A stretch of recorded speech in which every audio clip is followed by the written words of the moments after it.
One, and we are recording and streaming on Friday, August 15th, 2025 at 4:07 p.m. Eastern Time.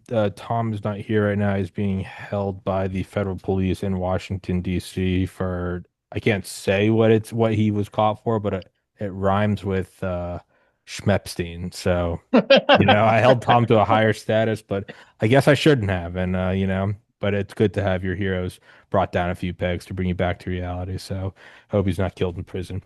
But what all and yeah, Dave is out in Ted Kaczynski's cabin. He's doing his own sort of warfare. Try. Jim seems to be the only normal one here. What is the reason behind the federal troops, or I guess the National Guard? Is it really because like one Doge staffer was attacked? Doesn't that kind of seem like bullshit? A little Well, overkill. A little overkill. Doesn't it seem kind of either overkill or a cover for well, it something seemed else? like, shall we say, a triggering event. Does that, if that Yeah. makes sense? I got some interesting communications early in the week, and they're not necessarily reliable anything, really. But Right. they were two. One was from a correspondent of a correspondent who said, who was supposedly an intel person, who said that something big is up that's going to happen and they're preparing Washington, D.C. for some kind of disorder. And I got another one from, I don't remember where I got the second one, but it was along the same lines. The only thing that I could imagine, really, was that maybe if Barack Obama was indicted, and they expected riots, but I really don't know. It So here's an interesting one. I'm in a Zoom group with a bunch of wackadoodles, by definition, probably. And one of them is Jerome Corsy, Hmm. oh yeah, and I know him. he's written 30 books, right? That makes you look like a piker, Jim. And I've had him on here. He's great. he's great. And I just read Coup d'etat, and it was about the Russia collusion story. And so I remember I wrote about it in 2017 because it started to break too late for it to hit 16. And so for me, it was kind of an answer key, but way, way more detail than I had. Hmm. Corsi was himself deposed for 40 hours in the collusion story, and they were threatening to send him to prison for 20 years unless he spilled his guts and ratted out Trump for something. Was And he was said, this years ago under a "Yeah, different DOJ? this was the 2000s, late 2016, Oh, fusion GPS, the whole story." and what was he deposed for? Was he some sort of central character to whatever was going on then? Well, of course, he's connected with everyone, best I can tell. So he knows Roger Stone and all these guys, and Uh-huh. Papadopoulos and all the players, like Michael Flynn, probably the whole enchilada. But and while he was talking about it on a Zoom call a couple weeks ago, I did a little searching while I was listening to him, and there were headlines talking about how Corsi would be indicted or Corsi would be testifying, that sort of thing. I tend to do that during Zoom calls because I don't want to get totally bullshitted. And and he wrote this book Coup d'etat, and he I think he nailed it. I mean, I think he got every last little shred of Let detail me ask you right. a question. Does he happen to remember which FBI agents or U.S. attorneys deposed him? I guess it would be the U.S. Oh, he attorneys. certainly knows that. Was it? I can't remember if he said that or not. It's one of those books where it's as much of a reference book as it is an enjoyable read. So it's like reading Whitney Webb a little bit, but it's all there. It's all in the book, and it's got all Struck and Page and all these guys. And Papadopoulos was totally boned by these guys. He was a total neophyte. He had no idea what was hitting him. Um, and and the bottom line is that you get to the end of the book and you can't help but conclude that McCabe, Obama, Brennan, Clapper, and a whole bunch of others should do 20 years in prison apiece. Ooh, It wow. really is unambiguous, according to Corsy's Yeah, book. I've been writing about it for 9 years, and it seemed unambiguously evil to me the whole way through. Most of what is being revealed now, or at least documented, it's more like it's being documented because We're it's just already well finally open to known. the public because what Yeah, I'm reading about now, Corsi wrote about. So it's yeah, not and I it's wrote not even about new it too. information. Yeah, that's exactly right. And I even wrote about some of it, but it's now being released to the public like it's new and it's not, but it's official now. That's Yeah, the key. So they have the transcripts, they have the people testifying. He names who Guccifer was, who was the first leak, and this who was the first guy who gave um, Assange critical information. He provides all the evidence that they should have indicted Hillary and that Comey was on the take, and they really all ought to go to prison. yeah. Yeah, I don't know. How you doing, Tom? I'm good. I'm good. I'm done. I'm doing terrible things to farm animals, and Hey, I'm here. Well, according to Tommy Carrigan, you're actually involved in some Epstein hearing down in I D.C. So I thought you were going to Oh, be coming in a lot later, so it's a bit awkward to have said you were arrested for relation to Epstein. I was hoping that was going to completely be in the rearview mirror by the time you showed up, but yeah. kind of fucked that up. So See. Well, so you get to hammer Tom, but then we get to backstab you. So yeah, that's how that yeah. works. So was not expecting this at all. It's I thought it was going to be a solid 30 minutes. Thought I had a lot of Hey, buffer. but getting back to your original question, so I had a bunch of people who thought something big was up in the country, So and the law and order argument is just a ruse to get troops in there. I wouldn't say that personally. I mean, I don't know. I don't know what else But I I that's would the say. assertion. absorb this rumor that comes flying in at me, and I don't necessarily draw a firm conclusion about it.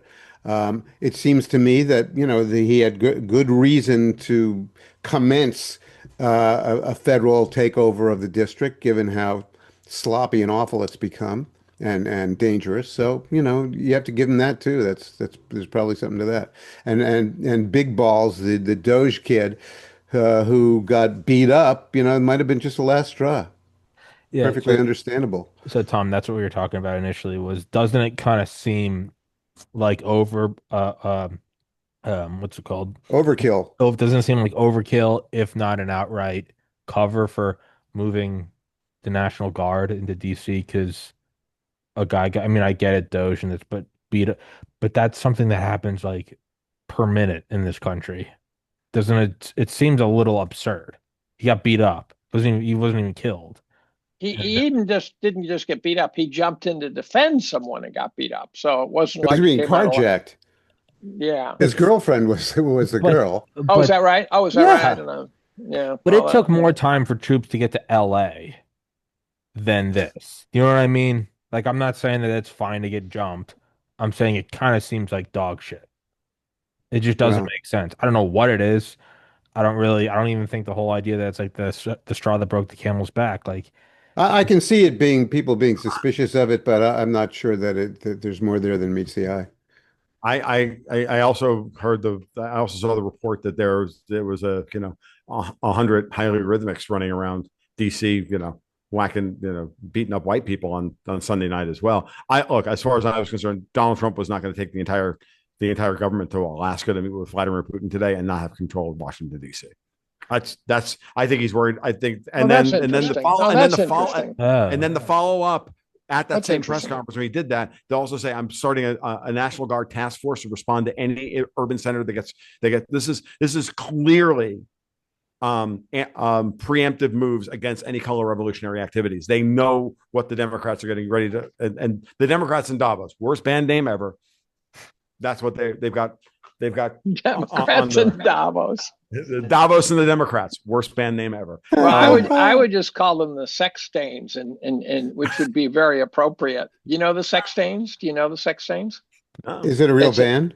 yeah, it's a satanic cult band. Oh. right. Oh. Oh, you said sex stains. I was like, well, that's No, actually that's what it is. That's the name of the band, but it's I a get it. satanic. It's a satanic. So- What connected what group. what makes you think that the color revolution Democrats are kind of warming up to do something? Is it just because the summer is drawing to a close now and Well, we're they're entering? Is that it? Well, what I think is going on, Jim, is that they're clearly setting up and their resistance squad. We're on an escalatory ladder where now Trump is going to become the new Lincoln. They're setting up for a civil war. They're setting up for a secession movement and everything else. And the redistricting stuff that this redistricting hissy fit that Gavin Newsom is throwing is in effect a dig at Trump to use we only got a 3-seat majority in the House. We're going to take 5 seats from you. We're going to put Hakeem Jeffries in, and then we're going to impeach you, and then we're going to get rid of you. Well, if that happens, what's Trump's move? And there will be epic levels of cheating because you can't really they can create whatever. They're like California elections are like bank balance sheets. They can just kind of dress up whatever result they want at the end of the quarter. Well, Trump's move is to induce the Republican held states to change their districts. And no, Trump's move is to arrest the governor of California for being an insurrectionist. Oh, nice. That's what's coming. I like that. Because he sort of has been. I wish they'd throw in Karen Bass too. Oh, absolutely. As we're saying this, I get an emergency alert on my phone. I'm in Portland. I guess one town over, there's a gunman. It's just funny. Like, as we're talking about secession movements and National Guard, I get the fucking the EAS. Well, it's funny. The other day, I I started going down that hole in my head. I started going down that pathway. Hole in your head. It is a hole in my head. There's a Freudian slip for you. I started going down this rabbit hole in my head about if they're setting up for a kind of civil war thing. What would the Anglo-Dutch system? What would they attempt to do to stop the United States from basically, consolidating North America? You take their ports away from them. You take all the waterways away from them. If you look at where all the Democratic strongholds are, all the cities, all the Democratic strongholds are all in the Great Lakes. Yeah. Boston, Baltimore, New York. Boston, all from Baltimore LA. up to Maine, all the way across to Ottawa, all the Great Lakes, Chicago, LA, Erie, Pennsylvania, Buffalo, yada, yada, yada. Yeah, but who exactly? And the left coast, including Vancouver. Who exactly in these Democratic cities like Baltimore are going to control the ports? You're going to get squads of hood rats and homies? Antifa. Well, they did knock down that bridge. They have moved a lot. Remember, you don't need a huge number of people, but they've moved they imported so many people into this country. Yeah. This is the thing. And I've been thinking, I don't put a high probability on this, but but it looks to me like Trump gets the problem. Like somebody's thinking in these terms, because his response to the LA riots back in June, that was, and the same thing with, what he said the other day, like he's clearly either baiting them into acting like color revolutionaries in order to draw them out predictably, because that's how they operate. You send Tom Homan in to start breaking up the cartel money in LA. They turn around and turn it into a race riot with a bunch of Hispanics. So Trump turns around immediately, nationalizes the California Guard, sends in the Marines, assholes and elbows, kicks ass, and puts the thing down. And then they start screaming. Texas turns around and says, "We're redistricting Texas, and we're going to make all the districts square." To see the redistricting map of Texas, it's the redistricting map that everybody wants. Yeah. Looks like the Midwest. Looks like Kansas and Nebraska, right? Right. Yeah. It's like, why can't they all look this way? So why are they doubling down on what is clearly a failed policy? Policy that lost them the election. I guess it doesn't make any rational sense unless their goal is the longer term plan to continue the chaotic attempted breakup of the U.S. As far as I'm concerned, guys, this is 1857. Well, and Texas redistricting is the Dred Scott Agreement. I think they just oppose anything that is remotely Orange Man. I think that's it. I think it's just reflexively that. Well, that's part of it. What I wonder about is What about their revenue stream for paying their street soldiers? That's dried up now, except for Soros and Reid Hoffman and a couple other billionaires. They don't have that USAID NGO Agreed. funnel anymore Maybe to not pay their true. guys. Maybe so. I was told that USAID didn't get dissolved; it got moved. I would imagine some of it was attempted to be moved, but there was just an appeals court decision just the other day that said that Trump was entitled to shut down these kinds of operations. So, Okay.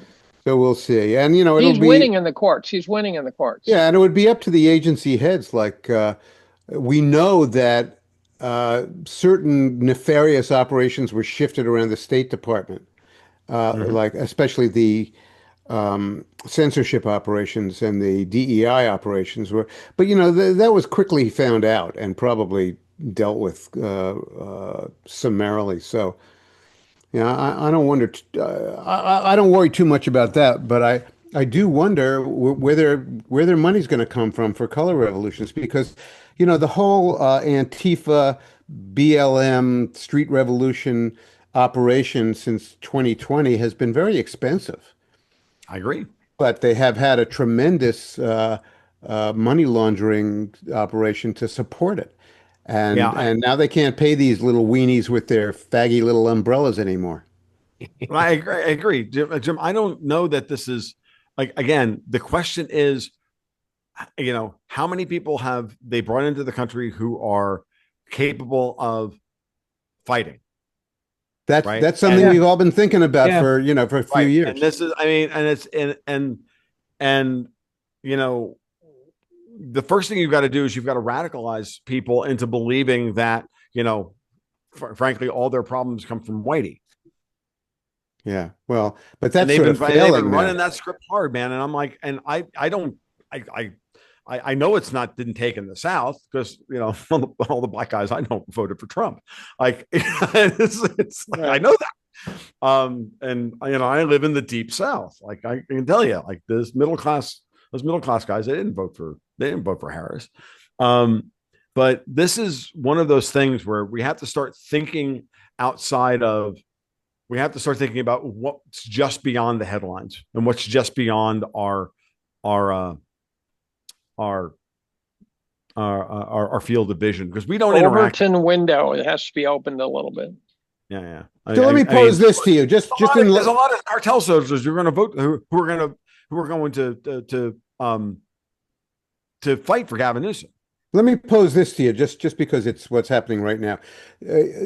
I think we're a little bit confused about two things that might supposedly be triggers for some kind of Democratic Party progressive color revolution. Are we talking about anything that goes on with negotiations with Putin and Russia over the Ukraine war, or are we talking about the possibility of grand juries and indictments and maybe Obama being indicted and maybe Hillary Clinton being indicted? I think the idea of you go after Obama, they turn it into a racial issue. This is, again, they've been trying to spin all of this up into a racial issue that turned Donald Trump into the new, he's, creamsicle Mussolini. I haven't heard that. By the way, I've never heard that one. That's a Dexter White. That's a Dexter Whiteism, folks. I got to give him credit for that one. Obama could play a different role. Jesus. Obama has immunity for a lot of stuff he did, but that it also means that he can be called upon to testify, and he has to testify, and he can't lie. Yeah, another thing that can happen is they can name him as an unindicted co-conspirator. Moreover, he does not have immunity for anything he did after he left office. Absolutely. And if he starts perjuring himself, he doesn't have immunity for that. Yes, absolutely. So he would be the great, he'd be the one you want to turn. He's the king. Well, you don't even have to turn him. Mm-hmm. Oh, no. You get him to rat out. The goal of Obama is to get him. No, I understand that. Wait a minute. Obama's goal is to get whom? Or whose goal is it to get Obama? They're saying the goal is to get Obama. Yeah, I don't think that's wise. I think the wise thing would just to be to name him as an unindicted co-conspirator and go after everybody else. A long list of everybody else's, not just the four bears, Comey, Clapper, Brennan, and I What don't is know, the Hillary or somebody. what is the value of an unindicted co-conspirator to Well, somebody because like me who that knows nothing? means that means that they were going to do that with Nixon at one point during the Watergate thing. There was a lot of talk about resolving the Watergate problem by using that device. They didn't do it finally. They didn't. He wasn't indicted. He was pardoned almost immediately by Gerald Ford just to shove the whole problem off stage so that we could move on. But the benefit would be that he would be in the mix. He'd probably have to testify, um, and he would people would know that he was considered to be there was probable cause for him to be guilty of some serious shit. And meanwhile, they go after everybody else, and Obama's going to be disgraced by this one way or another. So it doesn't necessarily matter whether he goes to prison or gets convicted of something. It's important that these other people get convicted, the FBI guys and the DOJ guys and the judges and the freelance shitheads like Mary McCord, Norm Eisen, Mark Elias, and Andrew Weissman. Those are the important people that really need to get nailed. Even some of the Yeah, journalists like Isikoff and guys like that. I don't know what you're going to get them on, because they're going to hide behind the shield of the First Amendment, freedom of the press. Can you get them on a RICO? I actually don't know. I don't know how the law works for that, other than the broad outlines of the Constitution, which gives these guys, I mean, you have license to be wrong about stuff, and they can always claim that they were just wrong. Um, But probably the one thing they can get them on is, well, I don't know if they can get them on receiving classified information that was leaked to them because that's, I think the Ellsberg case clarified that in favor of the journalists. So Hmm. I'm not sure, but they're certainly culpable. They need to be disgraced one way or another. The editor of the New York Times, Dean Baquet, who was in place for at least 4 years of that operation. He needs to do some splaining. And even if he isn't convicted, he needs to explain what was he up to. I'm going to have to depart for a second. We got something going on here that I got to straighten out, and I'll be right back. You're Okay. good. Jim, to your point, you're right about all this. I think we're looking at this from a slightly wrong angle. I think let's invoke Obi-Wan Kenobi. It's like a million high-priced lawyers' phones rang all across DC and suddenly went to voicemail. Meaning that there's a lot of people who cannot afford the legal case that's standing in front of them. That's right. You think Clapper and Comey and Brennan have the tens of millions of dollars it's going to cost to defend themselves? I don't know that it'll cost them tens of millions of dollars, but if you're talking $1,000 an hour lawyers in DC, well, yeah, you are. Comey made a lot of money on his book deals. Clapper, well, that's probably not. Well, yeah. So, and those book deals are designed. They are effectively legal defense. They are effectively legal defense funds, or whatever you want to call it. Yeah, no, it's cool. Yeah. But once that money dries up, they're done. And so, I think that the goal here is to ensure that whatever happens here, these guys are bankrupted and destroyed. And it's not just them; it's their assistants and their underlings and and everybody else. It's going after Christopher Steele. It's going after Stepan Halper. It's going after all those people as well. Like, it's the whole thing. And like Trump and Putin are meeting today on the 54th anniversary of Nixon closing the gold window, I might add. Oh, that's today? Wow. So, and only a couple of days away from the anniversary of John McCain's brain tumor giving its life for our country. I love that joke. Never gets old. It just never gets old, dude. So it's written on his brain tumor's gravestone. I regret I only had one life to give for my country.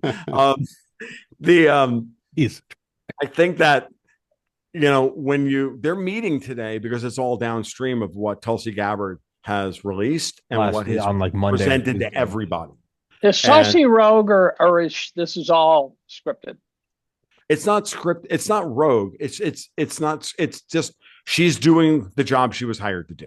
Okay, yeah. They must have known what she was going to do. There's articles claiming that she's sort of gone off the reservation. I don't think you can. I don't think Trump's personality. Whose articles? I don't remember. I mean, Sundance has been defending the hell out of her over conservative treehouse, saying that she's alone. That's right. That was the phrase. I think it was conservative treehouse. Actually. Yeah, I don't understand what he's up to. Saying that he's always saying that nothing's going to happen. These people will never be indicted. They'll just all skate. I don't see it. Well, the alternative model is that it could be that Trump is trying to put offense on the field, and for the next 3.5 years, we'll have the offense on the field, and they'll have the defense. So it's our version of Russia collusion, except for in our version, the facts are true. Right. Yes. So if they can drag this out, then they can keep the Democrats on their heels the whole way. Absolutely, and get people. I think Adam Schiff is going to jail, folks. That would be so wonderful. It would be very satisfying. Yeah, I think especially for Bruno, who would share a cell with him. I think Gavin Newsom drawing all of 106 people to his redistricting rally, more than half of whom were media. I'm like, I don't know. I put it on Twitter the other day. I'm like, really, folks? I can get 106 people in a Sunny's in Claremont, Florida for ribs. How foolish is he? How foolish must he be to be doing what he's doing? Well, he does have that kind of MK Ultra vibe about him. Like, he does. He's doing exactly the same. He's doing exactly what he's been told to do. Yeah. Period. They have a Gantt It sure chart, seems folks. like that way, but I don't get it. He's a skin suit. Again, you have to start thinking about the grander strategy of how do you take California? How do you set the table to take California out of the union? And he's supposedly running for president. He is perfectly obvious to everybody that he's absolutely wrecked his state. Why would anybody think, apart from his hair and his teeth, why would anybody think that he had a chance to get elected? He looks like a porn star. He doesn't even look good, in my opinion. All right, well then, he looks like an 80s even porn discount star. that. And the other thing is, I've never seen anyone more 90s, Dave. He doesn't have a mustache. Maybe Greenspan. Yeah, Peter North. He doesn't. Yeah, the fact you laughed. I know of no one who can say so little off the screen. Say so little. That's like, it's like shopping at X Hamster. He says he can literally talk and say nothing. Yes. Yeah, but that's not anything new to a politician. No, Kamala has that skill. There's a particular way that those people say nothing. In my opinion, so there's that. But I don't think that's necessarily new. He does have these weird connections. He's like tied into the Pelosi family in some way. And Peter Schweitzer paints a picture of him being the most Chinese-owned politician in the country. That too. He did clean up San Francisco overnight when Uncle G was coming over. And he sure did. And if you want to understand the left coast strategy of the quote unquote break the Civil War strategy, China is your angle on that. From Vancouver all the way down to San Diego. So are you saying, Tom, you are just a fountain of bizarro. That's an old one. I'm in Fuego today, but in Fuego and Patrick, yes. So is it your theory that California wants to just split off from the rest of the country? I mean, they don't want to take anybody else with them. They want to take Seattle. They want to go Portland with Vancouver them all the way down to San Diego. Oh, okay. If they split off, can we bomb them? Yes, we can invade. Well, absolutely. We burned Richmond. The only protection most of these places have. By the way, I'm also getting a lot of mail to the effect that Manitoba, Saskatchewan, and Alberta are making a lot of noise about leaving Canada at the same time. Do they want to go here or do they want to go independent? I think they want to go here. Yeah, I think they want to be states. So when I was up in Alberta over in May, right, for Sean Newman's conference, we spent a lot of time talking about Alberta independence, and He mentioned that to God, me. He said you guys talked a lot about that. Yeah. God, God's bless the folks like they're especially in Alberta, especially in Calgary, and they really, some of them really do think that they would be better served as an independent country. I'm like, no, no, no. I'm telling you, and I browbeat them for like 4 days. I'm like, you want to become a territory of the United States. You get all the benefits of being a member of the U.S. You get our laws, our legal system, our tax structure, this, blah, blah, blah, blah, blah, and our military, and none of the political overhang. You get to build your own independent, or really, you get to normalize your government with our government structures at your own leisure, in your own way, without having to worry about being anyone's political football over your electoral votes. And Yeah. that's the path, I think, for them. And that way, I mean, and they can secede and become a territory tomorrow. And we park 3 tanks on the friggin' Trans-Canada Highway, and Mark Carney is like, well, we can't do anything about that. Speaking of douchebags. Yeah, I got a feeling that Carney's days are numbered, and not only that, it seems to me that the entire globalist European axis with Mark Carney is about to fall down. I think MERS is on his way out. It looks like Starmer is about to be kicked I think out. Starmer's very, very, very, very deep trouble. Macron doesn't. Starmer, by the way, kind of wobbly. Starmer is another one of those trained pervs. I've got a picture of Starmer being hugged by Jimmy Savile when Starmer was 9 years old.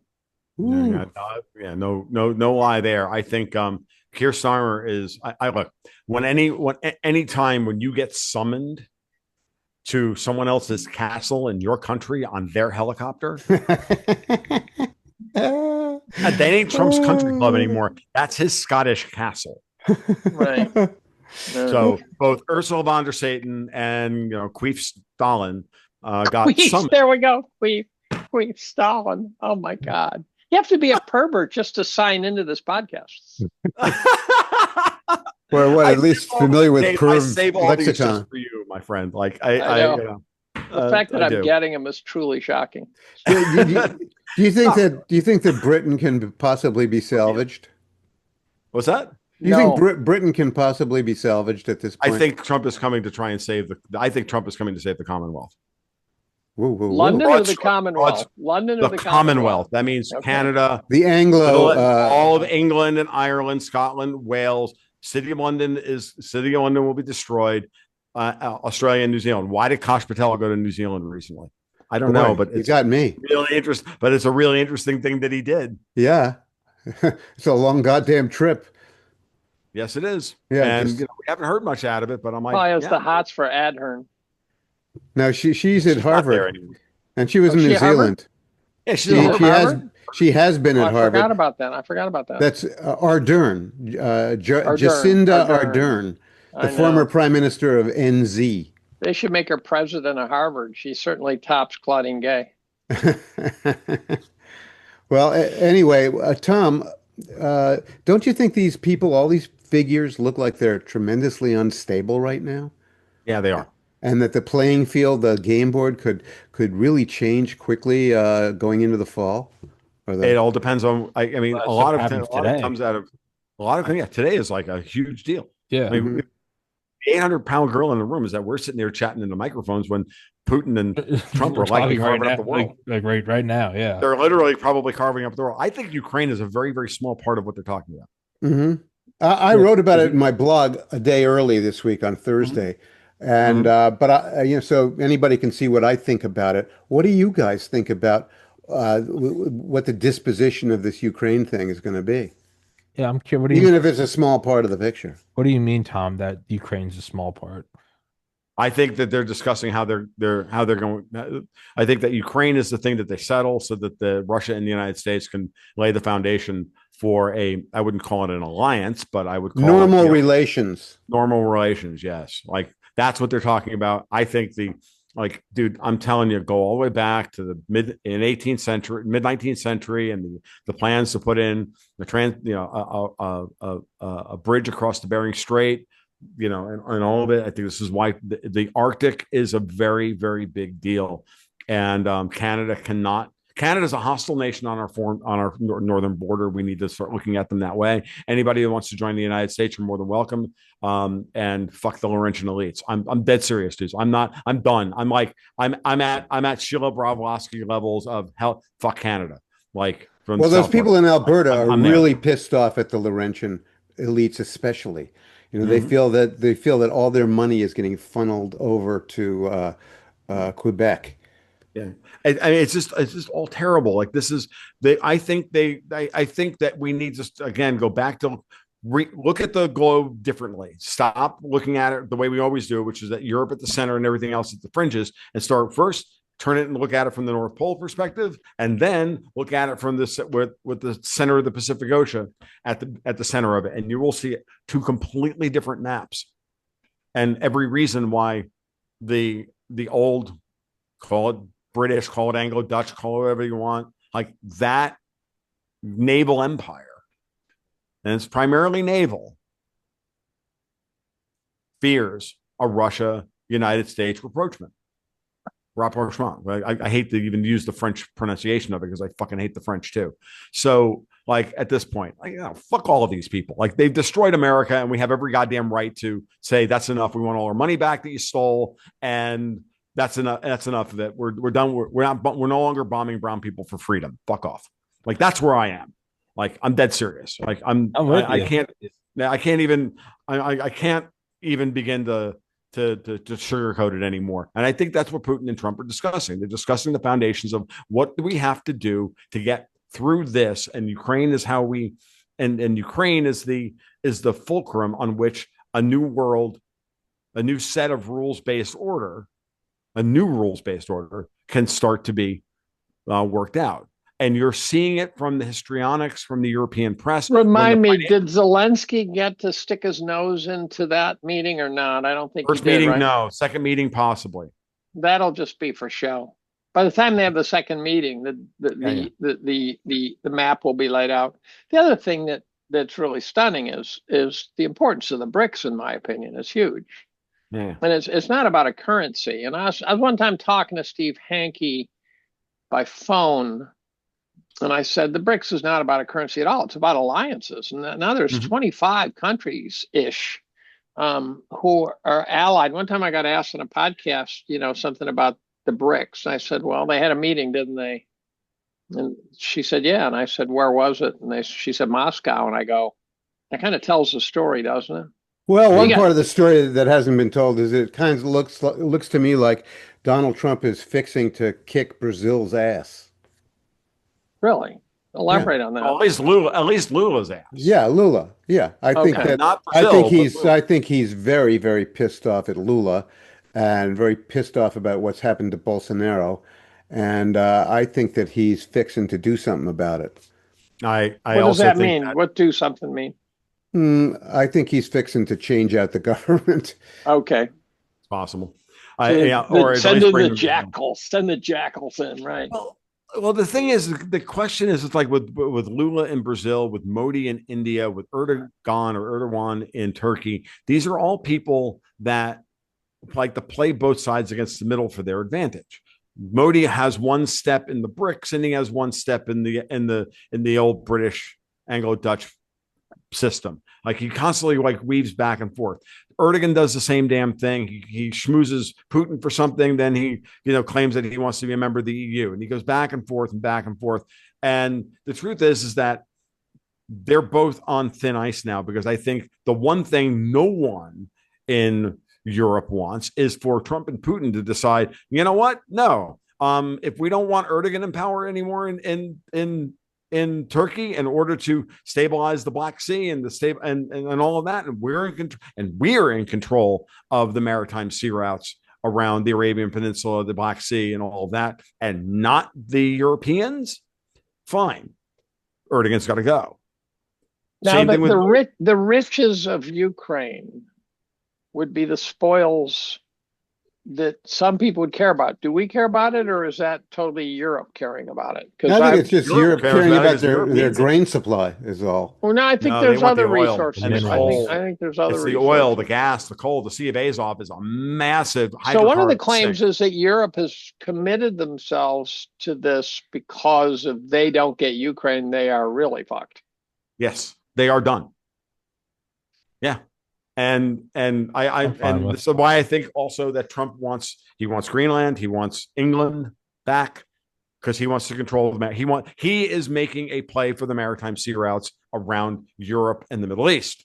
Well, I don't know what it means. I don't know what it means for Europe to have Ukraine because, in the optimum outcome would be that Russia neutralizes Ukraine, disarms Ukraine, allows it to be its own sovereign agricultural backwater to Europe, and then Ukraine has normal trade relations with Europe like it used to have. And the Europeans can buy its grain and they can buy its shit and they can have access to its riches and they have to pay for it. I don't think that I don't see how the EU gets to control Ukraine under any circumstances. So that's just a fantasy. I agree with that, but I think it is a little bit like I think they do want Ukraine to be a European royalty trust, right? I mean, well, it ain't gonna be. I mean, the war is pretty much won. I know. No, I agree. I'm laughing because I'm also watching a short video of Trump and Putin exiting walking down the red carpet and doing the handshake and the meeting each other and whatnot. And you can just see this is so not. Oh, they're getting in a massive fucking black Cadillac. Yeah. Oh my God! So is Trump doing this for the cameras? That was an hour ago. It was, I was posted on. It's got a door like a safe in my bank. Yeah. By the way, in 2016, when I voted for Trump with a shaky hand, because you couldn't vote for Trump wildly enthusiastically, right? In 2016, you didn't know who he was, so it was a little crazy. I didn't vote for him in 2016. I did, but I didn't vote for Hillary. that you would have blown my head off. That's your credit. Yeah, I know. But the actual his belief that we had to get along with the Russians was to me the most important thing he said in 2016, where I said, "This is the guy I want in the White House." Yeah. No, I came in from the cold in 2016 and voted for the first time in like 3 elections. Seriously. I mean, I didn't vote for my wife or Bugs Bunny and I voted for Trump. These I voted for Trump these 3 times. nuts. These nuts. Yeah, these nuts. Yeah. No, I never did these nuts. I literally voted for my wife for governor twice because I voted for Mr. Potato Head in 2008. I wrote in David Stockman. But I voted for DeSantis in the last 2 elections. I mean, DeSantis was fine. Hey, I want to say that there's going to be a whole lot of pretend going on in this meeting. One of the things that Mr. Trump has to pretend is that he's not Putin's puppet. And so I think that's one of the reasons he's been making all this noise over the last couple of weeks about Putin better do this and better do that. He's got to put on a display that he can't be pushed around. He's not weak. He's not giving in to Putin about anything. And Putin, has to do a certain amount of pretending too, that the war is not, that he hasn't won the war in Ukraine. Mm-hmm. Yeah, no, that's just true. I mean, it's interesting about that video. Still, the video came with I had it turned off because I'm on this cast, but it came with Trump had the U.S. Air Force do a precision flyover while they were walking down the red carpet from the airplane. So I mean, like it was all they both looked up and they went, and Putin was like, kind of cool. And they're like, yeah, and Trump claps a little bit. They do the thing. They do the handshake where they both try to pull the other one across, and it didn't. Trump tried to pull Putin in. Putin resisted it this time. It was they were on kind of equal terms. It's one of those and they judo both kind of look at each other like it's one of those judo handshakes, right? Where you really look like you're trying to pull the guy off balance. Yeah, pull the guy off balance. Yeah, to pull him in. Nah, it didn't look. Yeah, it looked fine. Like they were. It was just really funny. There's no way that I don't know how you spin that video in any way, man, because both of them know what's going on. Like they know they know how that's all going to be used to try to be used against them, and they're like, yeah, that's fun. When two leaders of that caliber meet, what do they do? You know, skiff, or do they kind of go on their own walk away from? Because I mean, they both have intelligence agencies that can hear a grasshopper fucking 10 miles Not this away. time, apparently. The commentators who were covering the arrival of both of them said that this moment that they were together in the limousine might be the only time that they weren't with their aides. Hmm. So sometimes it does happen that way. They go for a walk in the woods, but I'm not sure it happens this time. Who is driving? Well, I mean, yeah, and they probably have a window that goes down in And the, they probably have Oh, of course. bugs yeah, sticking no, out of and every. apparently yes, that's what I Putin speaks mean. some English too, you know. Oh, Oh, he Putin definitely speaking. speaks some English. Yes. Yeah. So Oh yeah, no, they he can have a speaks conversation. English. There's not some English. He always chooses Yeah. to speak in Russian so Yeah. that he cannot be misinterpreted by the home audience. Yeah. But you know, I wonder what you suppose the Democratic, progressive, woke, whatever we call them these days, opposition, including the color revolutionists in that faction, you know, how do they react to this? Because my impression is that they don't give a shit about Ukraine anymore. All that enthusiasm from 3 years ago about flying the Ukraine prayer flags and stuff, and you know, that's over. Oh, there are no more Ukraine flags flying anywhere around my woked up They little corner of upstate New York. the thing is, I think, Jim, is that what they care about is doing everything they can to stop the demon Trump, creamsicle Mussolini, from running the table on them. It's just that From simple. succeeding at That's anything. where we are. And succeeding at anything. Every day Yeah. is opposite day in Trump's new America. Yeah. That makes them exceedingly predictable. Hmm.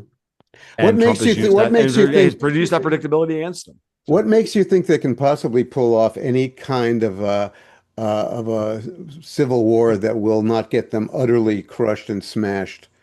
I didn't I without outside help. It has to you have to get the country into a state of absolute and utter despair. I don't think we're there. That's why Trump is working so hard to get the get the money flowing and get the credit flowing and get the factories built and the jobs restarted and the wages up. That's what he's trying to do in order to stop that from happening. That's a good question as to whether he's going to be able to pull that off, but that's why he's acting with the kind of urgency that he is. Hmm. He understands that this is how you stave off the color revolution. It They will really never is. have a better chance at succeeding than right now. It really is like the biggest bulwark against that is not so much, you know, a standing army, so much as it's just like you got a solid 9 to 5. Like it Yeah, I mean, really is. you That is have to give such a people some. You have to give people hope. That's why he goes out and he over. That's why he does what he does. That's why he does the overstating the obvious yeah. and the benefits and he does. This is all about his salesmanship. The And what biggest he's car selling dealer. is hold the country together, care about the country, and let's rebuild it. Yeah. The That's what biggest he's car selling. dealer, the biggest car salesman in the country, supposedly every month sends out a postcard to all his customers. And he says something sappy like, I think you're the most wonderful customer. And they say that it's so patently obvious bullshit, but it Right, still works. It but it still still works. works. Mhm. Yeah. Yeah. Just Yeah. even giving people a tiny idea that you're paying attention to them. Right. Mhm. It's like click and like on Twitter. The same The thing. one thing that I wonder about, and I'm sure this preoccupies you two even more than me, is whether any his opponents can engineer a financial train wreck, or whether a financial train wreck is heading our way, whether they do it or not, and how badly that could throw Mr. Trump off the tracks That's himself. that's the big worry. We're still the central economy of the world. The other thing So is, I have this funny feeling that him hammering Powell could very well be him basically forcing Powell not to act and then therefore giving Powell ownership for the problem. So sure. I don't think Interesting. Trump Yeah, is yeah, trying to bullying him into acting, but actually bullying him into not acting. yeah. Mhm. No, it makes perfect sense, Dave, and I have zero problem with that idea. Um, Powell is his whipping boy to start the longer form conversation about needing to reform, if not remove, the Federal Reserve. And Powell's job is to continue to act as a nominally independent Federal Reserve chair, acting within his purview as, prescribed to him by Congress, dual mandate, 2%, all these things, so that the investing world doesn't see the chaos. Like, there's a lot of people out there who were trained in, believe in, have their money invested in the old Keynesian model, right? We're all Keynesians, whether we like it or not. Now, are we going to change to something different? Fine. Are we going to do that tomorrow? Please, no. I'm not interested in dollars at that point. I'm interested in, as I say all the time, toilet paper, canned sardines, pemmican, bullets, and that's it. Like, that's all I care about. And some whiskey. Like, I need shit to trade with and to eat. So you've got to have Powell be that kind of node of stability that as the antipode to the mercurial, chaotic, aggressive Trump. You have to have those two. You have to have thesis and antithesis. If the goal is getting rid of the Fed and hang Powell, sure, it will be unfair, but that's okay. I don't think Powell gives a shit about whether it's fair or not. Well, what happens when you get rid of the Fed? Powell wouldn't have done what he did for the last complicated 4 years. When you say get rid of the Fed, what does that entail?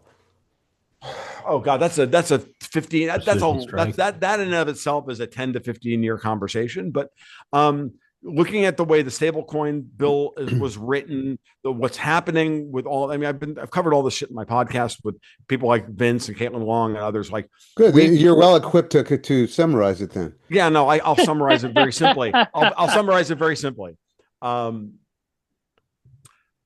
One of the provisions of the stablecoin bill is that individual banks will be able to issue their own dollar-backed stable coins as long as, of course, they adhere to the rules. And the rules are, minimum 100% reserves and monthly audits. Right. This is in effect in the ability for the local banks to issue local versions of dollars that are not Federal Reserve notes. So we're back to bank notes. That's the TLDR, folks. We're back to bank notes like 1811. Yeah, that was pre-1913 was the Euro bank notes. Exactly. That was the year of free comment. They're trying to back it with treasuries, not gold. Yeah. Probably a little bit of both, or mostly treasuries, or mostly T-bills. Look at Tether's portfolio as a model. Tether was allowed to grow and allowed to survive in order to be the model and test it in the freaking world. It was the beta test. It is now its own. It's now its own thing. Tether is a legitimate, large, and important cog to this entire story, because Tether is now internationalizing the dollar in a way that we have never seen before, because now it is allowing people who do not make enough money to have a bank account be able to save their daily wages in dollars all across Africa, Central America. By the way, something I heard the other day, this is going to be interesting. Has anybody looked at the Turkish lira? It's trading in like the 40s or the 50s versus the dollar. This is a currency that 10 years ago was trading at 1.6, 1.8 versus the dollar. Tether is making massive inroads into Turkey as the way they're converting their lira into Tether, and they're holding it on chain in Tether. Like, it's a big deal. Tether itself is a thing. It's not just the liquidity token to trade Bitcoin against on private exchanges. It's now becoming its own thing. And it's a source of large scale holdings of US T-bills, because they hold 90 or some percent of their friggin' portfolio is held in US T-bills. Is Tether money? Can you transact in it? Does it store a value? Buying goods and services in Tether. Yeah. Yeah. It's happening all over the world. Hell, I was at a Bitcoin conference in Tampa last month, or in late June. I talked to a couple that are patrons. They just come back from fucking Peru. They went to the farmers market or to the local shops, and you could buy fucking produce in Tether. It's happening. Well, you got to wonder, in this scenario of quote getting rid of the Federal Reserve and moving to a local banknote system, how the transition would be, whether it would be an orderly transition. It's hard to imagine. It'll be a how it would market be. driven. I think it'll be a market driven one. I don't think it's going to be, again, I don't think it's going to be something that happens overnight. I think it's just going to be a market driven one. And I'm not sure what happens to all these supposedly or so-called unbanked people in America who just simply depend on, paper cash to Yeah, I mean, I'm not saying that that's the only monetary system we're going to have. Don't get me wrong. Like the Federal Reserve note is going to compete against digital bank, digital. Like they compete. We have digital dollars now, right? We already do, but they're backed. Yeah, but they're effectively Federal Reserve notes, and they're in the Federal Reserve system. We have cash, which operates nominally outside of the Federal Reserve system, like nominally, in that once they're printed, they just circulate around, right? I'm saying that the monetary system is going to start moving towards the private formation of money. Doesn't Gresham's law kick in at some point? Yeah, well, this is better money, and so yeah, at some point, then the Fed is going to do what? Print money to do what? To devalue the Federal Reserve note against these other stable coins, and circulate at 95 cents to the dollar. You think anybody's going to use them? No, they're not going to save in them. They'll spend them until they go away. They'll spend their Federal Reserve. The same thing with Bitcoiners. Bitcoiners always say, save your Bitcoin, spend your dollars, right? Well, soon it'll be save your stable coins, spend your Federal Reserve notes. Or the Fed gets religion and de-risks and de-leverages its balance sheet. I think the Fed is going to be wound down over time. I'm not saying tomorrow, but what Powell did was start the process of moving the Fed's balance sheet from $8.5 trillion down to around $6 trillion.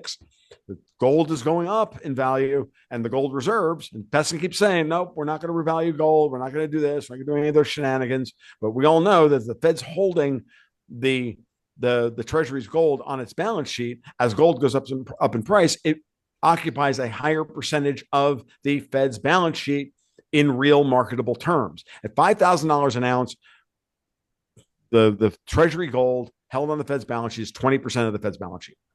It's worth in real terms, nominal terms, it's worth $1.98 trillion against the six. It's like 19.8% at $5,000 now. So I did the math the other day. It's a five. So then the Fed is only a 5-to-1 leverage bank. 5-to-1. Does it need to be 2-to-1? Does it need to be 3-to-1? I don't know. But at $5,000 an ounce, that seems reasonable.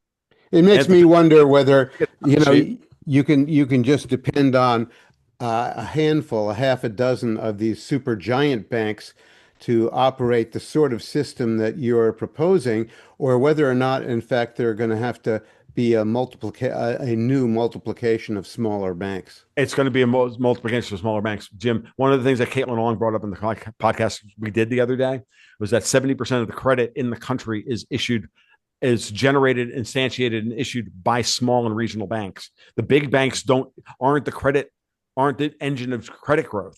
The small banks are, and they've been financially repressed into hell and gone. And that's part of the reason why we've been in a 15-year fucking depression. Mm-hmm. So what are the big banks doing? Are they just doing financial finagling, acting as hedge funds, fucking around? They go back to being international bank. They become the trusted intermediaries to handle international trade as well as to fund all the big projects. Meanwhile, the libraries and the tool and die shops and the tire and the new urgent care center on the corner and the I don't know, whatever, the pizza joint that gets built, the new strip mall that gets built, that's all going to be financed by local banks. It's exactly the way it's supposed to be. Mm-hmm. But it's not going. But it's going to be done under the rubric of an interest rate environment where regionally people are going to be fighting for capital based on regional interest rates. So will the interest rates be real, like discoverable by as market interest rates, or that's what I'm hoping for. The less the Fed is involved in the entirety of the financial of controlling the entirety of the monetary system, then yes, you will wind up with you should wind up with ultimately a more market-driven interest rate environment. Moreover, it should be an interest rate environment that is regional. So years ago, I actually thought that we should go to more local savings and lend locally. And I came up with this really catchy name. I was thinking of calling it the savings and loan. Bailey's. But that's sort of what you're describing. And another way of putting it is to use hodler terms, decentralizing. Yeah, we're decentralizing the monetary system again. I think think that's the macro trend anyway for just about everything. right. It's happening. Is downscaling and relocalization. So I think we've reached the critical limit for centralizing stuff and for gigantism in our affairs. I agree. But I've always said I hate bigness. Well, and the rest of the world has now joined you. The CDC, was it the CDC? Oh, the American Medical Association came out and said that, it's really irresponsible to get rid of the mRNA vaccines because we'll lose faith in the medical system. And I'm going, dude, that ship has sailed. Yeah, how can they be so stupid? You have whistled. Well, I think you got a 20-something who's running the Twitter feed, and one of the funniest tweets I saw was some guy used the word "you're" wrong. He spelled it wrong. He didn't put an apostrophe when it was a "you-are," and he was talking about the CIA, and he said the CIA. He said something nasty about him. He said they're monitoring everything, and he used the wrong term "you're," and the CIA corrected his spelling. So that's an interesting thesis. I think the loss in faith in institutions is ginormous, and this is very, very, very forth turning. Yeah, and the one thing that I want everybody to think about is what Trump is trying to do is with all of this is to rebuild some faith in some institutions and destroy the faith that we've had in the ones that have destroyed us. Like there has to be a moment where we look around and we go, you know what? Yeah, we would like, we would like the cops to maintain order. We would like we would like the road crews to fix the potholes. We would like our government to actually work for us and not, subsidize the homeless, the homeless and the homeless camps and all the rest. Like this is what we want. And what we have to do as commentators, and I've been very acutely aware of this as this is, as I've tapped into the anger of the zeitgeist. It's just my own anger personally. When I look at my own anger, I'm like, yeah, I cannot turn into some, let's just nuke them all and let God sort it out. Kind of, that's the worry is that the pendulum swings too far the other way. And I keep, bringing up that we can't turn into the Fremen from Dune and then go on a rampage and just kill everybody. We have to realize, and I think that we have to realize that the way through this is for the pendulum to swing back and move forward with a positive attitude for how we're going to rebuild and, and say, look, we're sorry that we fucked up. We, America, sorry that we got subsumed by empire. Our goal now is we're pulling back and we're going to rebuild, retrench, and we want you to come along for the ride. You're the Edmund Burke of the modern era. By the way, there's a good podcast by Walter Kern and Matt Taibbi from a day or two ago, I think, in which they're talking about the Russia collusion scandal, which is taking place, and they did a stupendous job of probably spending 45 minutes shredding Colbert, shredding Colbert. Oh, yeah. Good.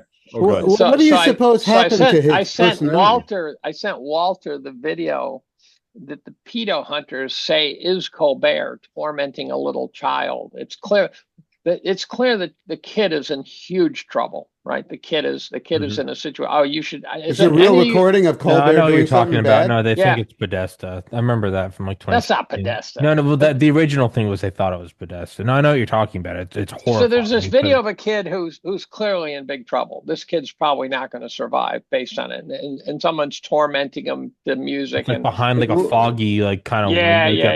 It's I can still hear it's really brutal, and so I sent it out to Walter and said, Walter, you might want to, if you're going to hammer Colbert, you might want to hit him with this. Is Colbert visible in this thing? No, you can't first circulated in 2016, and what I mean is it's been attributed to different people. The video I think is real, but it's been attributed to different hot potatoes over the years. Right, Colbert. it wouldn't shock you if it was him based on what you can see him. It's not a bad lookalike, but it's one of these fuzzy videos. But it's a What but do in you any think? event, so Walter and Taibbi just took Colbert to the cleaners, just really, really clobbered his ass. Well, Walter got mad. Walter Well, got I mean, mad when beyond the supposition that he's in this brutal film, how did they do that? they did it by pointing out that he was completely deep state selling his soul and how this is just a big psyop that they really went at him as, and like, this is not just a guy trying to be funny. This is not, they really made him out. Walter started yelling. Walter really, really, really lost his shit talking about Colbert. So it's I worth the don't think peek, it's actually. I don't think it's I posted it. coincidence. I don't think it's a coincidence that he goes down, that Stern show is dying. It all does kind of seem to be it's all in the wake of USAID. All this Hmm. Hmm. shit is. It's because how do you get this when you see things that you know are unfunny, when you Yeah, see guys like NPR and various when you, groups like all the that are all nightly getting shows, pounded, like right? I don't doubt that they have some following, but when you see them every night or on YouTube and it's got 50 million views and you watch it and you're like, this is state propaganda. Well, those companies aren't they're not stupid. They're not going to do it if the budget isn't balanced, unless they're getting some inorganic funding from the government or Right. NGOs that are in between them and the So aforementioned Nike's government. still doing a super DEI, supporting all sorts of weird stuff, supporting That transgender might women in be sports, and I'm going, that might be I organic and no, that might I be don't believe it. cultural inertia. I don't believe a company that sells sporting equipment could possibly think that backing the gender benders was a for It, profit but that might be like move. an inertia thing where It could be, but the Trump's still inertia only been in should be the office 7 months. I mean, it could still be something yeah, that's could be, but they should have pulled the plug on that after 2 days. They should have realized it's over. They should have realized it's over when Trump got elected. sure realized it was over when they realized the fuck they were doing. Saying Right, dudes right, with cocks are beautiful women. Yeah, and I right. mean I know the NFL's still doing their I saw today their whole end racism shit in the end zone. And I forget what comedian said it. He's like, who the fuck's watching a football game and sees that and goes, that's a good point. Like Good point, right? I know. I hadn't thought of that. I hadn't thought oh, of that. okay. Yeah. Wow, wow. And by the way, I don't think the NFL is known for its bias against black athletes. Um, I would tend to agree that maybe the end racism means they're gonna let me fucking join one of the well, NFL. maybe they're having a problem with the fact that the best running back in the country is a white guy. I don't know, but that may Who's disrupt he their playing whole. for? I can't remember. His name is Cherry or something. I don't watch football anymore because my wife doesn't like it and time's precious. But I can't remember what his name is, but it's a pretty surreal thing. I thought the all pro white running backs were a thing of the past. Hmm. How much of the troops being in DC isn't so much in like is this 'cause that's not the norm, right? If you just go meet with a world leader. I mean, right? Even with Russia, because The timing's pretty good though. I agree no, with it Tom on is. that. There's Well, something I mean, is oddly perfectly timed. it's not a defense against Russia, I mean. Oh no, Yeah, no, no. that's what I mean. I think Putin and Trump have the same goal. I think if there's a collusion, Probably. that's yeah, I think Putin and Trump want to shake hands. And in fact, if they ever do have a serious meeting, by the time they have it, the Lavrov and his I'm not sure it's Rubio. I don't know who would be negotiating with Lavrov, but the Sure, it'd details be have been Rubio. would it be? Yeah, he's the equivalent of the foreign Well, he minister. is, but Yeah. I'm not sure he's the guy who would necessarily be doing it. There might be some Well, behind the Witkoff scene guy. might be talking to him Right, too. right. And but the details I'm sure are hammered out before Trump and that's what was so problematic when Gorbachev and Reagan met in Reykjavik Hmm. because it fell apart. Hmm. And those things aren't supposed to fall apart. No, They're that's what supposed to was meet to ink the deal. yeah. Hmm. That's what the whole SDI thing fell through. Right, right. And the other thing you listen to, maybe it's Mearsheimer, I think said, when world leaders lie to their populace all the time, but they don't lie to each other when they get together. They lay their cards on the table. Hmm. Sure. And I don't see where Trump and Putin have a disagreement. I can't identify one unless for some reason Trump thinks that he's gonna, put Trump Mining Incorporated into Ukraine or something. But I can't find it. I think Trump wants the war to end, and I think Putin wants the war to end, and They and want to restore normal relations between and Russia and the West. They want they want the EU to stand down and shut up. that's right. That's right. I don't see Go where I. on. So that presumably Putin and Trump are talking about how to deal with Europe, as we said kind of earlier. I think Hmm. they're trying to figure out how to dismantle the Europeans, even though supposedly Russia has something like 4 times the number of tanks of all of Europe or something goofy like that. So, and not to mention nukes. And Well, the so, Europeans at this point are just insane. right. They're really not in their right minds. They've got to get rid of their current leadership, and they got to start over. Do, And they do you got to think Great Britain, by the way, is now being dismantled by the Islamic wave? It looks to does me like it is, kind of or at seems least like it's really circling. if not disabled, just an absolute impediment to being a civilized society. Right. So, And it'll only get worse and worse because the Muslims in the country are very aggressive. They're very aggressive about Sharia law and about reproducing at a greater rate than the Britons, and they got a real problem over there. And I right. think And that's now the craziest you've thing. got you're now starting to see you're starting to see elections go that direction now, where the majority Yeah. is now showing up, and that's, I I really think you know, wonder when they're going to expel a lot of these people they're because not. they I, need to be I expelled. I don't know. I agree, Jim. My worry is that this is exactly what they are engineering on purpose. They're I engineering agree. I a agree. We're playing moment into of someone's hands, right? despair. Like Right. when you listen to be, Oh, to just got bring done in with a strong hand. and no, then they get to remake society, and then they get to go and they get to blame it on Putin. They get, okay, let's go fight. The problem is, and this is where we get into, the question is, who in Europe is going to fight for Ursula von der Leyen? Nobody. Nobody. Who They is going to can't fight fight, for Kier? period. Right They can't for fight. They don't. They got nothing. They don't have I'll well, armies. I'll They I'll don't have fight. armaments. I'll the fight bigger for the Maloney. right Italians may fight for Maloney. I Orban. know the Orban. Hungarians will Orban. fight for Viktor Orban. The Serbs won't fight for Vucic, unfortunately. And this is where this is the problem. They thought they were going to be able to do what they want to do, which is to create despair in their populace there and create despair here in the United States, and but still have us somehow fight the Russians on their behalf.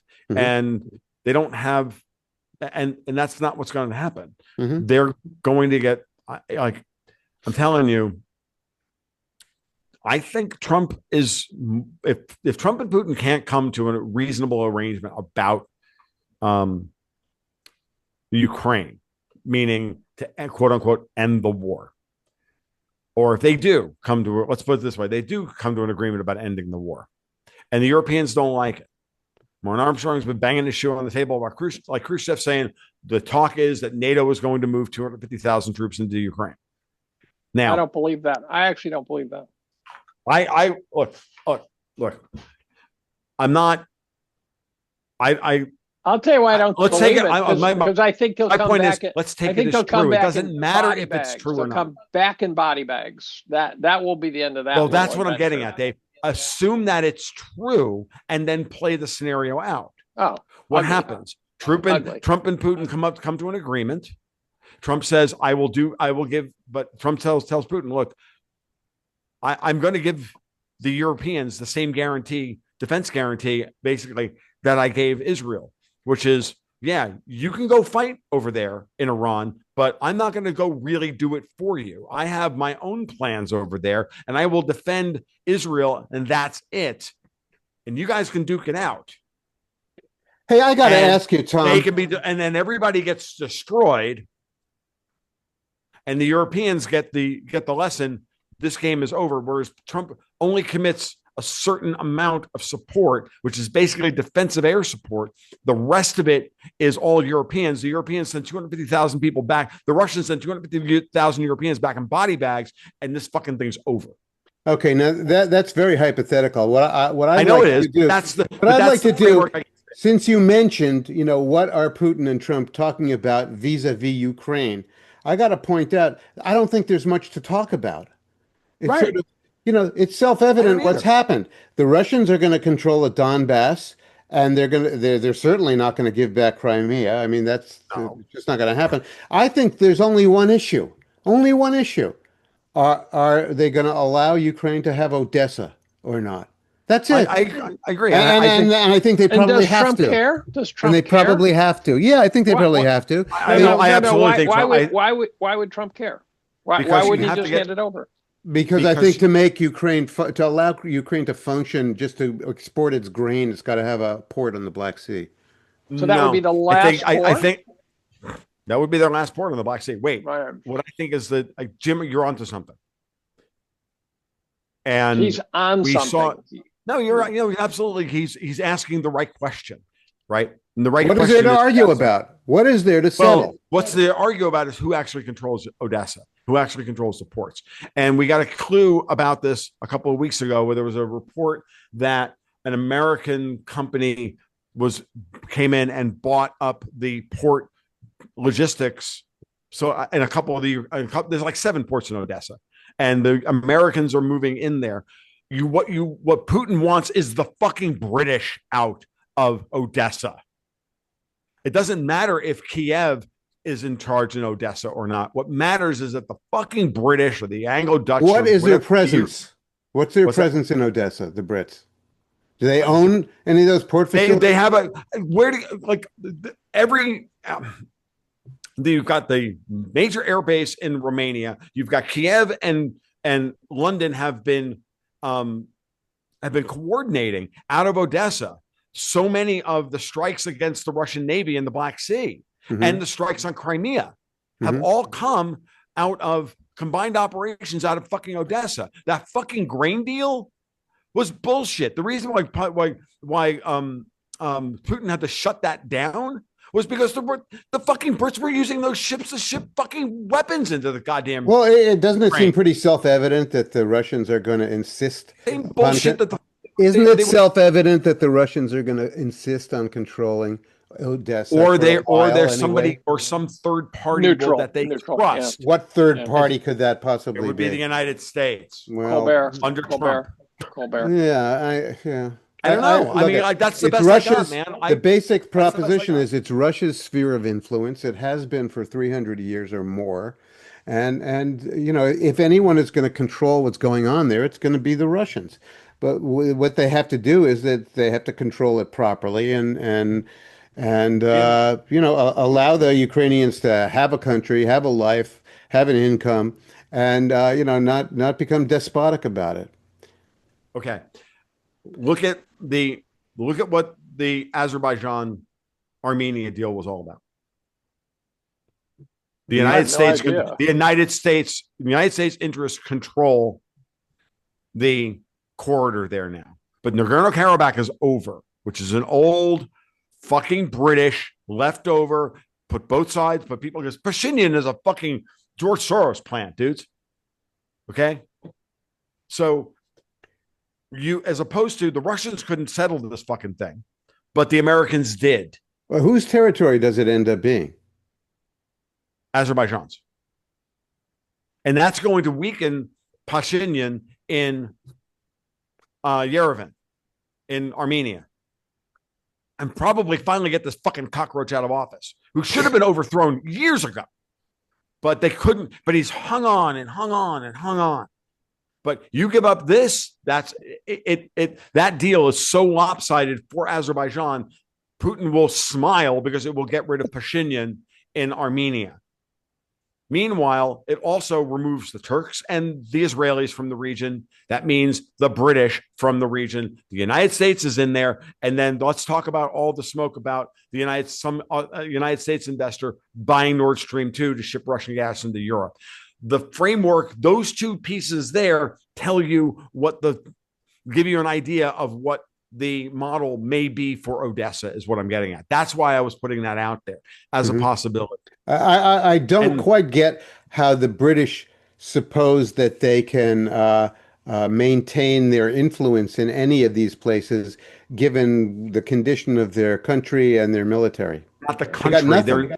The British, when I use British, not England, I mean the transnational fucking globalist Anglo-Dutch system. They have old fucking relationships all the way around the world, and their people are embedded everywhere, and their companies are everywhere, and their private banks are everywhere. And this is what needs in this network of relationships. This is why I was like, I don't trust Modi as far as I can throw him, because you can see the dead hand of the old British Anglo-Dutch Empire affecting how Modi plays the friggin' chessboard.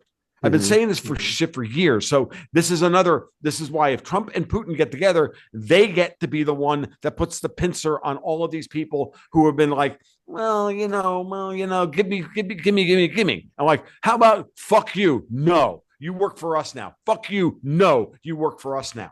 What's the last desperate move of the Europeans in this game? A false flag, the sort of fucking nuclear war. What else? The same thing we've been talking about for 2 years. What kind of false flag starts a meeting nuclear today is so goddamn important? Wait a minute. What false flag would start a nuclear war? The nuclear weapon smuggled in. I don't know.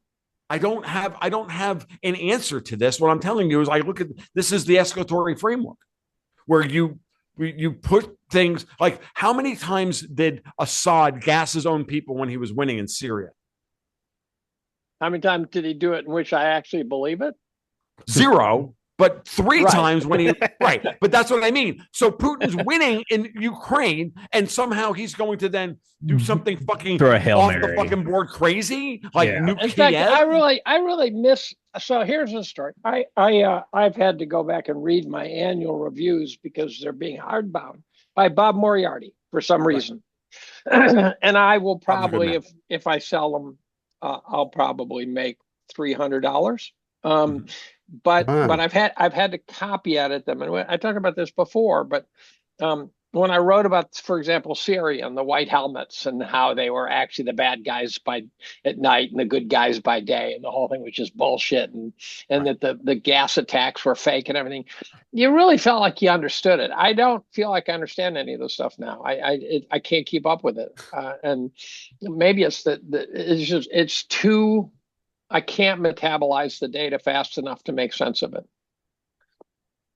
I can, except for the European part. I think that they're just out That's of a their big minds. part, though. I think they're just crazy at this point, and preoccupied with their own craziness. It doesn't help. It doesn't help that Trump thrives in chaos and therefore creates chaos on purpose, right? For him, it's like he's a mutter, right? As they say in what's the movie where they talk about mutters?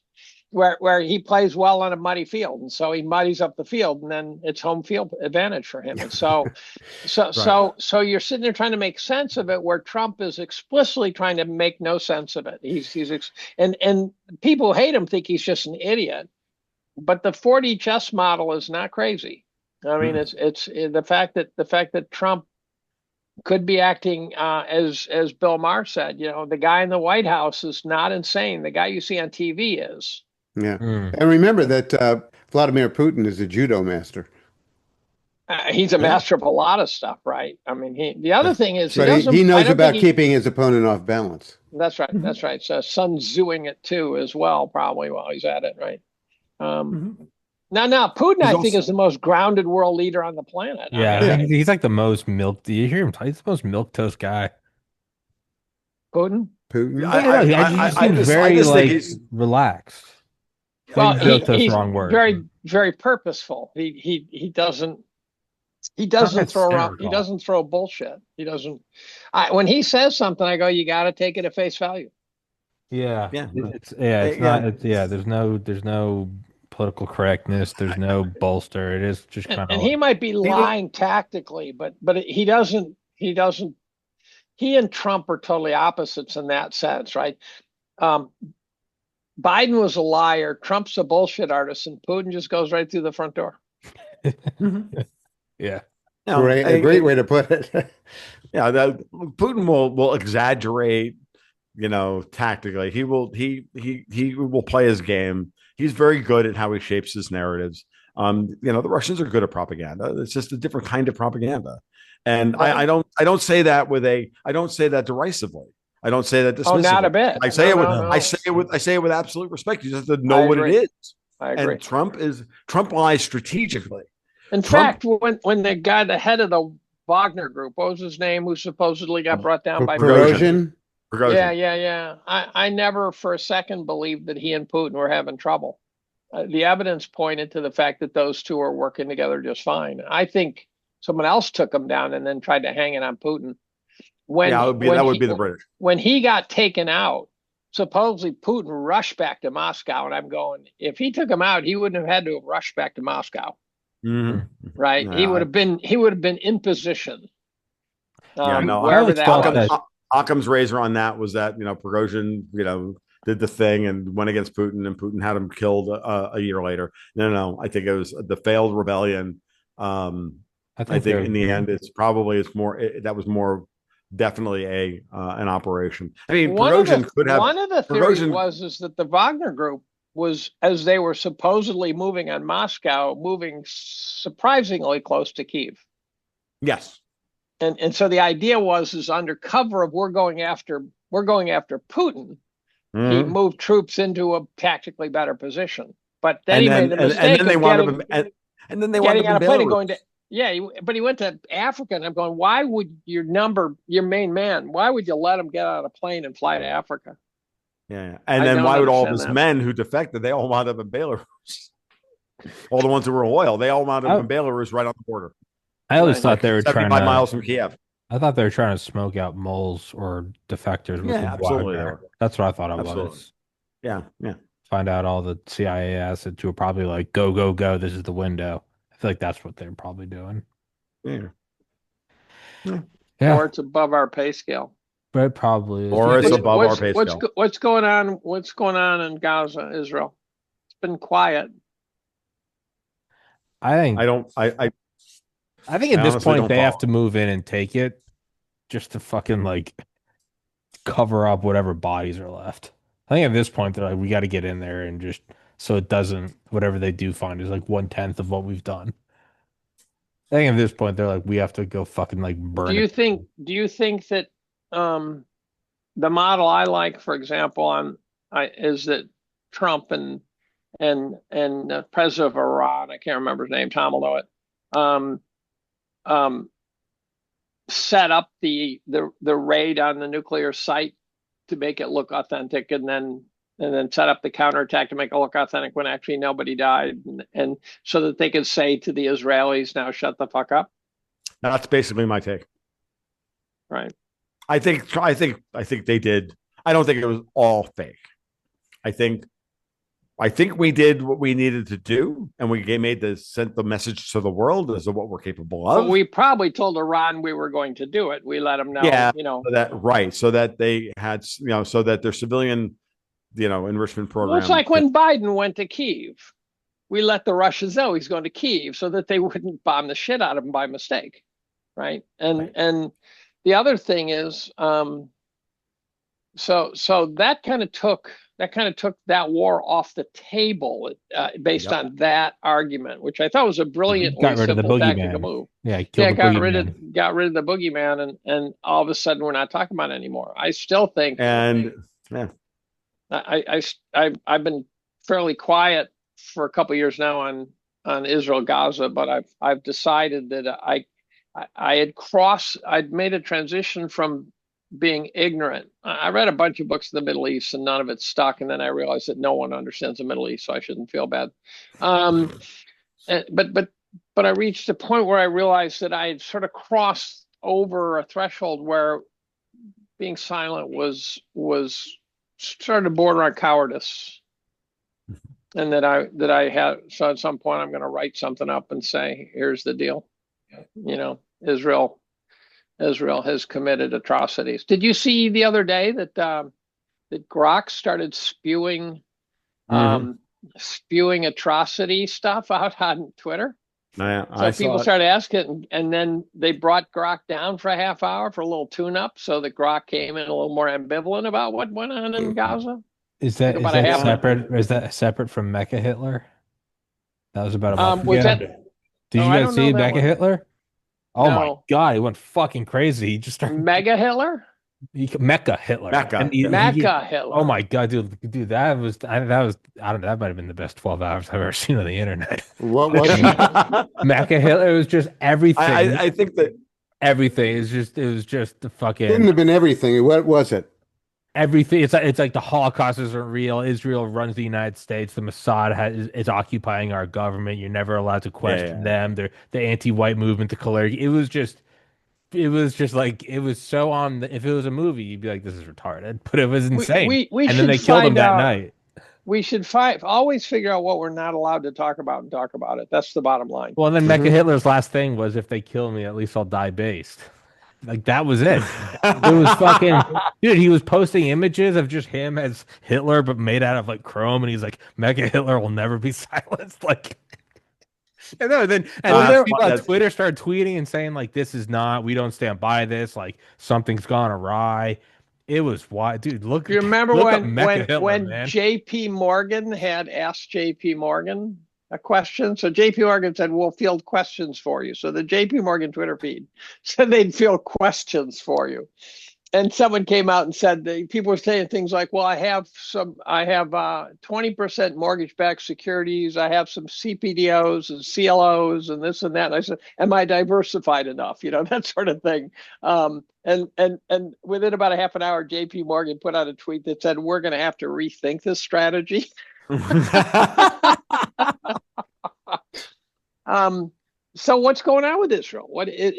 I'm curious. I've lost track of it. It's been so quiet. Well, it's pretty clear that that they're demolishing that entire area. I don't think they didn't know about October 7th. I don't know how you can have the most militarized border on the fucking planet and not see that coming.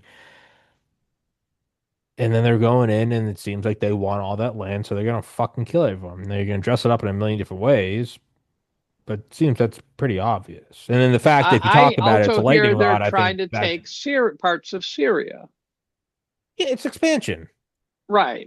Well, that's expanding pretty good. That's a Yeah. pretty Well, rapid expansion. the interesting part about that, there's two things. One, Israel-Iran is now a dead issue Right. because the whole casus belli for Israel-Iran has been taken off the table. Yeah. Whether for real or in the public sphere is irrelevant. Let me point out something obvious Matters here. is If you had a nuclear facility that was serious, you would put it low enough. We've got salt mines in my neighborhood that go down 2 miles. right. There's no way you would put your nuclear program within reach of bunker busters. Right. So but what matters is that for all intents and purposes, politically, Israel's casus belli against Iran is over, and most of Iran's axis of resistance has been destroyed. So therefore, and a whole lot of and both sides got a big punch in the mouth. For real. What Israel did to Iran on opening night in the first couple of days, big deal. What Iran eventually had left over and sent back, big deal. So as far as that's concerned, that's a tie and a lot of injuries. And then we get to wipe our hands of this. And neither side is in the position to continue the fight. Did anybody gain anything? No, but except for humanity, because both of them have been effectively disarmed. Well, we'll rearm Israel. Yeah. Maybe. Well, Hamas has also been disarmed Yes, and Hamas has been disarmed, and Hezbollah has been disarmed, and the Houthis have almost no backing anymore. And now the big question is, what's the only big army left in the region? Turkey. Saudi. What about Saudis? The Saudis don't have a big army. The Saudis. I have no idea. Our planes couldn't take out the fucking Houthis. Right. Yeah. I don't see the Turks reliving the Ottoman Empire. No. Yeah, exactly. So this is what's really interesting. I saw something the other day, and I do not know where I saw it. Someone either sent it to me or I saw it on my Slack servers. I saw a report, could have been on a Russian Telegram channel. So, salt all this fucking shit to taste. But Occam's razor, why does Assad abdicate in Syria like he did, handing the place over to the Turks? It's a good question. We haven't really been able to answer it. The only thing that makes any sense is that Putin told him, we're pulling out. It's time for us to leave. And you're coming with us. You did fine work. It's over. But we're handing this thing over to the Turks. Now, why would he give that to Turkey?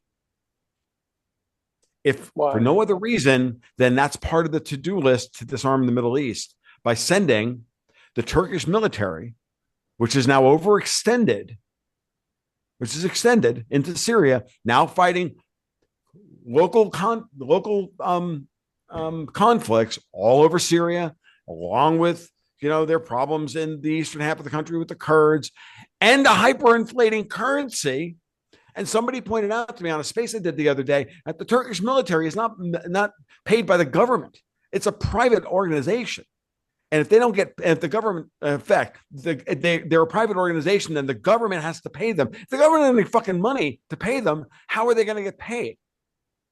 Well, it's always to Russia's advantage to have the have the Turks preoccupied with something else. Yes, you give Erdogan everything he wants, just like Trump gave the fucking neocons everything they wanted, a green light to attack Iran, and they ended up not very happy about it because they didn't get regime change, they didn't get this, and they didn't get that. What they got was a tiny lot of injuries and no casus belli. Now you get rid of the million-man. Now you've pressured the million-man Turkish military into problems, and Erdogan is losing support of the military. His poll numbers are not bouncing because he got Syria, and his neo-Ottoman dreams are happening, and now they're collapsing. The very possibility here is that Erdogan is on his last legs in Turkey, which makes sense. Then why did he say it's imperative that Turkey join the EU as quickly as possible a couple of weeks ago? Mm-hmm. Yeah. And he's losing. He's going to lose the next election. Well, he's going to be in that behind. He's going to be in that same graveyard of former leaders with Friedrich Merz and Keir Starmer and Macron and everybody else. Agreed. And then now start thinking about the Nagorno-Karabakh deal and that whole corridor. Who's in charge of the head flows of that corridor? The United States. Meaning, there's a reason why they were kicked out of the F-35 project, guys. Like, this is it's happening. I think stretch goal. I said this to Dexter White the other day, and he just laughed at me. And I said, dude, I think Putin's coming to restore Constantinople. And he's like, I like your sentiment, but I think you're insane. I'm like, I'm okay with that. You've called me that before, and I've been right before. To restore Constantinople to what? To be a Christian city?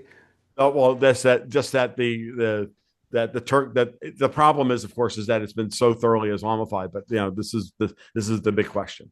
Yeah, that's why he laughed at me. He's like, so he started to go off on a 20-minute history rant. I'm like, shut up, stop. Did we just do the trade of the century where we traded Constantinople for Paris or something? Is that? That's not a good trade. Well, it's a trade of the century, though. Yeah. I mean, there's other little things that are going on as well. But this is all the old post-World War II order that we've all lived under is really fragile and really brittle, and it's starting to really collapse. I'm going to have to go soon, guys. My wife is waiting for me. Yeah, me too. I've been into a microphone since 2:30 this afternoon. I'm starting to lose my voice. So, but all good. If you guys want to keep going, that's fine. But I may. No, I got to go too. I got things I got to take care of. So no, all right. So my appearance in Maine is supposed to upload on 8/20. Okay. Who is that with? Tucker Carlson. Oh, you finally found out. Well, I finally filmed it, so I said, well, we've gotten over that hump. But then it wasn't appearing, and then I finally reached out and said that happened to me when I went on his show like 2 years ago. It just it's the same thing. Yeah. But so is 8:20 in the evening or August 20th? August 20th. Supposedly, she even said at 1 p.m. So awesome, man. Congratulations, but it's a 23-year-old, hotter than you can imagine, young woman who can lie to me all day, and I'm okay. but I don't even know if it's any good. I mean, I can't Who remember. cares? You I got do on remember what we talked about off camera that was amazing, but it was Mecha Hitler. beyond camera. I don't know. Yeah, Yeah. beyond camera, I don't know. Look up I can't Mecha remember. Hitler. Look up Mecha Me Hitler. If you want to, Mecha dude, Hitler. if you want to laugh, man, look up Mecha Hitler. Well, it was a wonderful 12 hours. Cool. No, I'm looking forward to that, Dave. That will be Well, one I I am have to too, because it's going to be like, I hid my own Easter eggs. I can't seem to remember what we talked about. So, All right, gents. Well, hey, let's wrap this shit up, and we will find out whatever the fuck Putin and Trump talked about. And for everybody listening, go to the or description. not, Yeah, or we not, or won't. whatever, or we won't. Yeah, or we won't. But everybody Works listening, distort, Dave. go in the description, go follow their Twitters. You can go find all their blogs and podcasts and all that good shit. And gentlemen, as always, thank you for time out of your day. I greatly appreciate it. A pleasure. Bye to everybody. Mecha Hitler.